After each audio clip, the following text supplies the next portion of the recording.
Hello, જય શ્રી કૃષ્ણ બધાને. સ્વાગત છે મારા વ્લોગમાં. અમે અંજારથી ગોપાલનગર જવા માટે નીકળી ગયા છીએ. આજે ત્યાં અમારે એક પ્રસંગ છે. અમારા ભાણીજને તેડવાવાળા આવવાના છે અને સાથે એનો પસેડો પણ આજે જ રાખવામાં આવ્યો છે.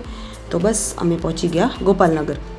અમે પહોંચ્યા ત્યાં સુધીમાં જે તેડવાવાળા મહેમાન હતા એ અને પછેડો આપવાવાળા મહેમાન હતા તે બંને પણ આવી ગયા હતા.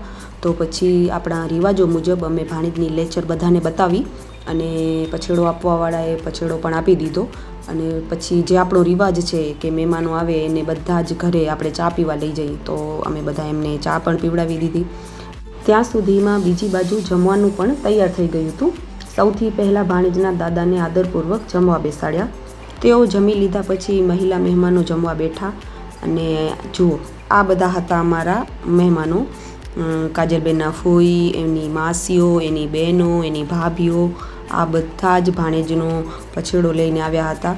તો એમને પહેલાં અમે બધાને આનંદપૂર્વક જમાડી લીધા. બધા મહેમાનોનું જમવાનું પત્યું. એના પછી અમે બધા ફેમિલી મેમ્બર્સ જમવા બેઠા. એક સાઈડ બધા ભાઈઓ જમવા બેસી ગયા અને બીજી સાઈડ અમે બધા મહિલા મંડળ જમવા બેસી ગયા. સાસુઓ વહુઓ અમે બધી એકસાથે જમવા બેસી ગઈ. અને જમતા જમતા પણ અમારી થોડીક મજાક મસ્તી, થોડું બોલચાલ આ બધું રહ્યું. અને પછી જમીને ફ્રી થયા.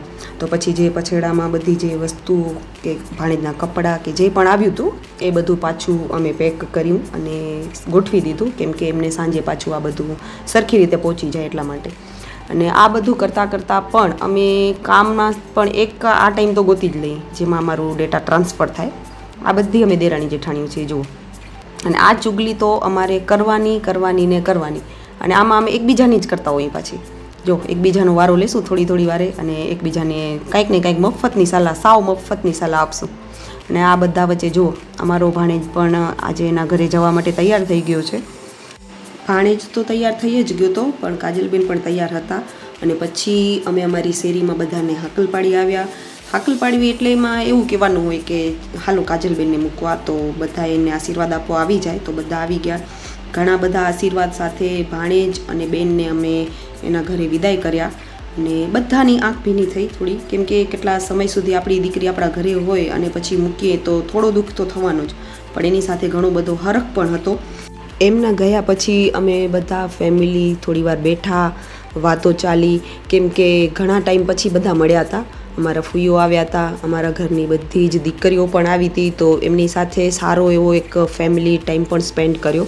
અને પછી અમે ઘરે આવવાની રજા લીધી અને નીકળી ગયા અંજાર આવવા માટે. મને લાગી હતી ભૂખ, તો ભૂખ લાગી હોય ને હવે એટલા બધા થાકી ગયા હોય તો ઘરે આવીને વળી કોણ બનાવે. તો વચ્ચે રસ્તામાં જ થોડો નાસ્તો કરી લીધો અને નાસ્તો પતાવીને ઘરે પહોંચ્યા. તો આવો કંઈક રહ્યો આજનો મારો સારો દિવસ.